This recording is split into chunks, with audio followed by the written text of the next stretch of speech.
Hello दोस्तों, नमस्कार। फिर से आपका एक बार स्वागत है आपके अपनी YouTube channel Gurukul academy Chhatarpur में। तो हमने जैसा कि क्लास 10th की साइंस को शुरू किया था, हमने उसमें जो अध्याय 1 है उसका नाम है रासायनिक अभिक्रिया एवं समीकरण।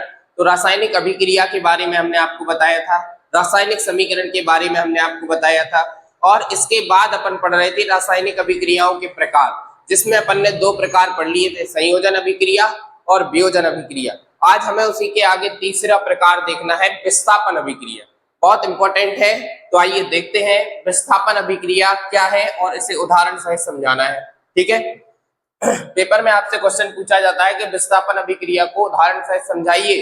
ठीक है, तो आपको उसकी परिभाषा लिखनी पड़ेगी और उसका उदाहरण लिखना पड़ेगा। ठीक है, तो देखो परिभाषा है, ऐसी रासायनिक अभिक्रिया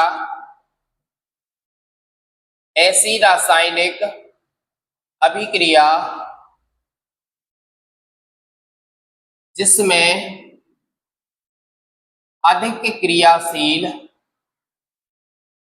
अधिक क्रियाशील तत्व कम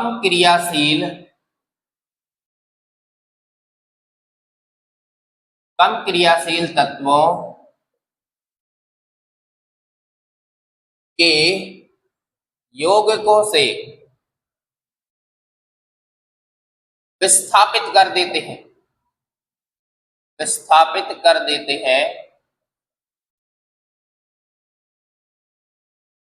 विस्थापित का मतलब होता है हटा देते हैं। ठीक है, तो ऐसे यौगिकों से उनको हटा देते हैं, तो विस्थापित कर देते हैं, तो उसे विस्थापन अभिक्रिया कहते हैं।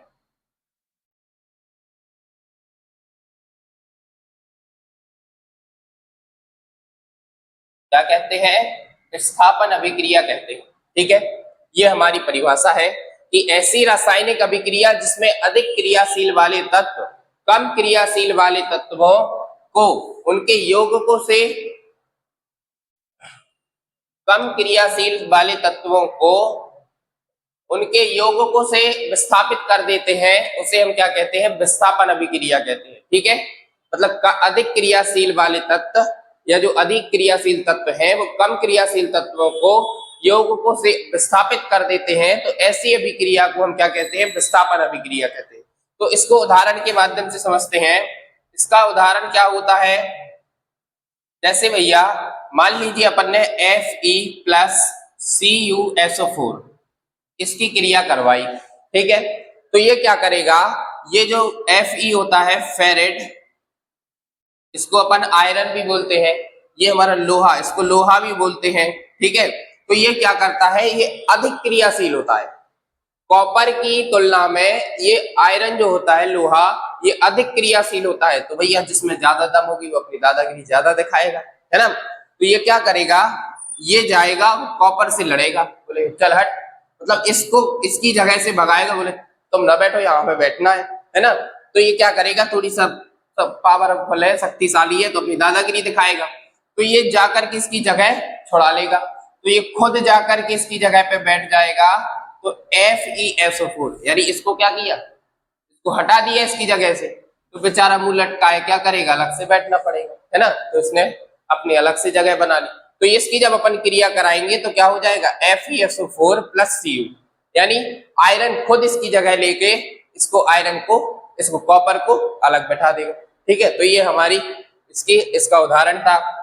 अब हमें देखना है दूसरी, इसकी अगली चौथी अभिक्रिया जो थी इसी के बाद बिल्कुल, तो इसकी द्विविस्थापन अभिक्रिया।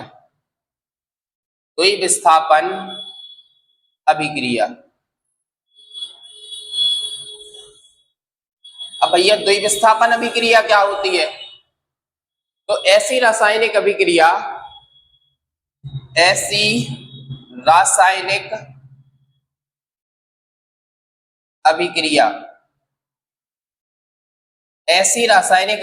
जिसमें अभिकारकों के मध्य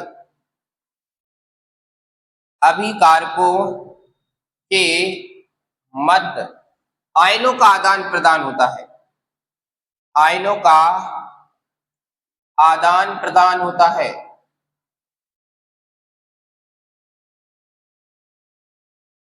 उसे क्या कहते हैं? विस्थापन अभिक्रिया कहते हैं।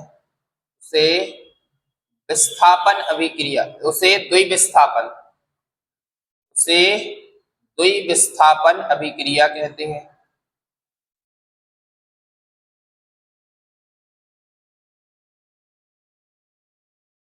ठीक है, ये हमारी तो द्विविस्थापन अभिक्रिया भैया क्या होती है, हमने बताया आपको, फिर से एक बार सुन लीजिए। ऐसी रासायनिक अभिक्रिया जिसमें अभिकारकों के मध्य आयनों का आदान प्रदान होता है,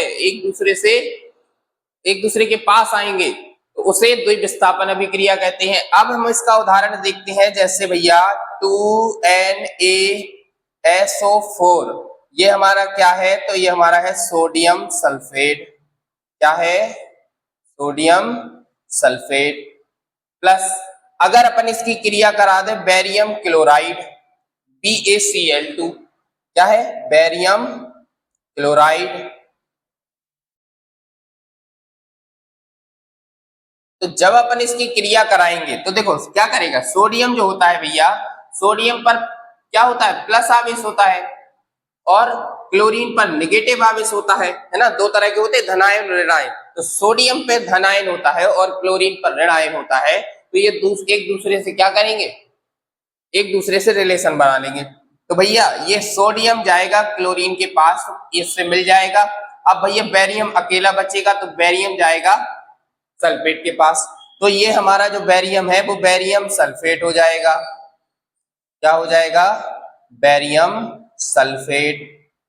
ठीक है, और ये दोनों तो वैसे ही अलग हो गए। अब देख लो, इतने 2Na और Cl2, यानी दोनों दो दो हैं, तो हम इसके आगे दो लिख करके NaCl लिख देंगे। अब ये हमारा समीकरण क्या होगा? संतुलित भी है। क्यों? यहाँ पे 2Na है तो वहां पे भी 2 है, Cl 2 है तो वहां पे भी है, बेरियम एक ही है तो बेरियम एक ही है, सल्फेट S यानी सल्फर एक ही है, ऑक्सीजन के परमाणुओं की संख्या 4 ही है। ठीक है, तो ये हमारा संतुलित भी हो जाएगा। तो ये आज की हमारी दोनों अभिक्रियाएं थी, विस्थापन और द्विविस्थापन, जिसको हमने परिभाषा और उदाहरण के माध्यम से समझा।